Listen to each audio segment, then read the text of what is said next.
Hello guys! It's another day, it's another vlog. For today's vlog, maaga tayong gumising kasi pupunta tayo ng Kyoto at dadaan din tayo ng Osaka. So let's go guys!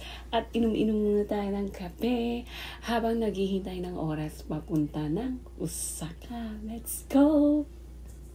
At nandito ako ngayon sa Takamatsu Station kasi sasakay tayo ng train papunta ng Okayama at transfer tayo ng bullet train papunta ng Kyoto.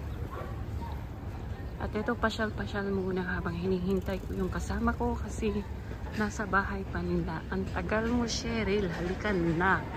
Akyat muna ako dito sa taas para hindi ako masyadong mabore. So let's go!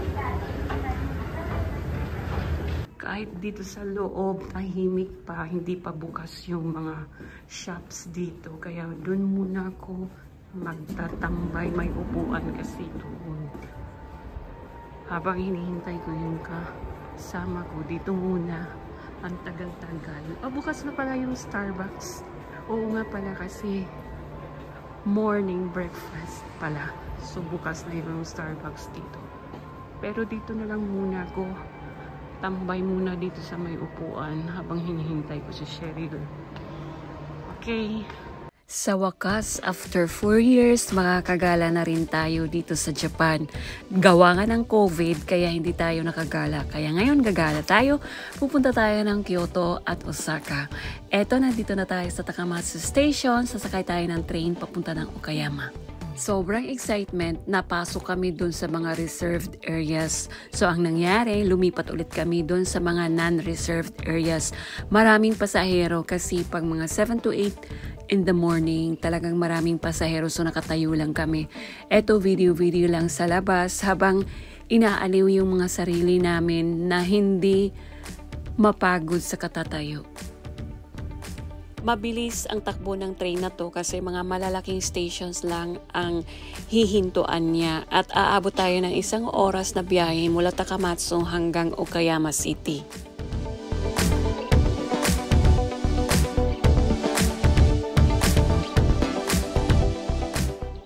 Sa biyaheng ito, madadaanan natin ang Seto Ohashi Bridge kung saan ito ay nasa mga 9.4 kilometers na bridge. Ito ay nagkukonek sa Kagawa at Okayama.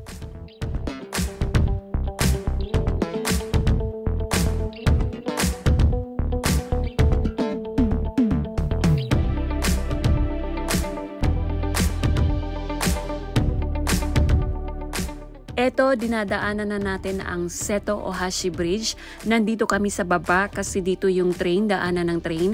At sa ibabaw naman ito ay ang expressway papunta ng Okayama City.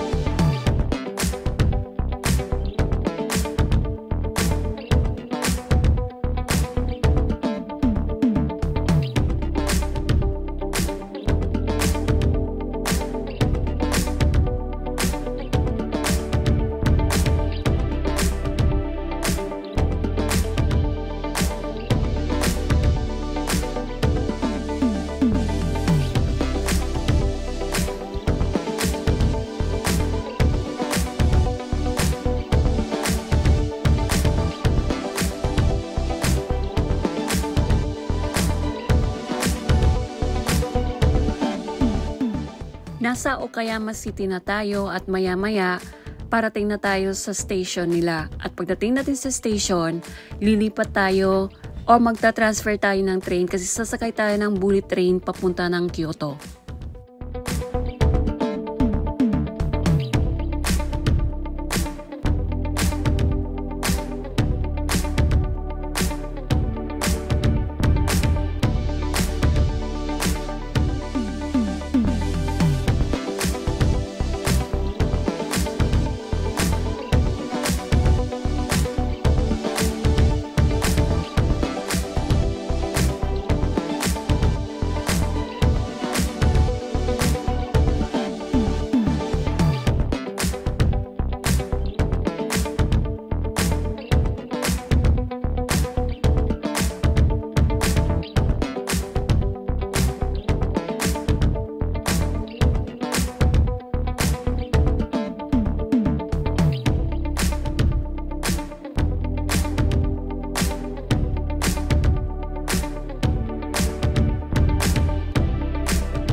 Nandito na kami ngayon sa Okayama Station. Ang dami-daming tao kasi peak hours.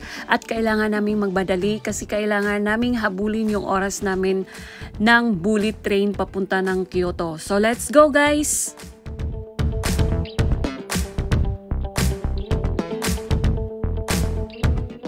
Lakad-takbo ang ginawa namin para makarating dun sa station ng Shinkansen or ng bullet train papunta ng Kyoto.